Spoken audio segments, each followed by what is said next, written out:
zikrda yuraveraylik-da. Robbimiz aytayapti. Meni zikr qilish shunaqa ovora qilib qo'ydi bu bandami?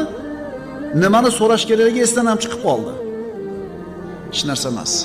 Chunki aytib deb so'rayotganlardan ko'ra kattaroq narsani beraman deyapti.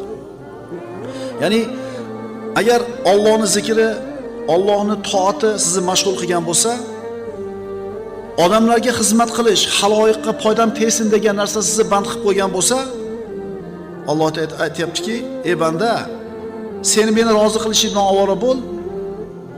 Bandalarimning xizmati bilan ovora bo'l.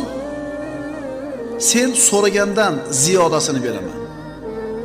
Alloh taolo aytadi: "Ey banda, sen men uchun men xohlagandek bo'l. Men sen xohlagan ishlarda sen aytgandek bo'laman." Qatar-ya? Ey odam bolasi, sen men uchun men xohlaganimdek bo'lgin. Men sen uchun sen xohlagan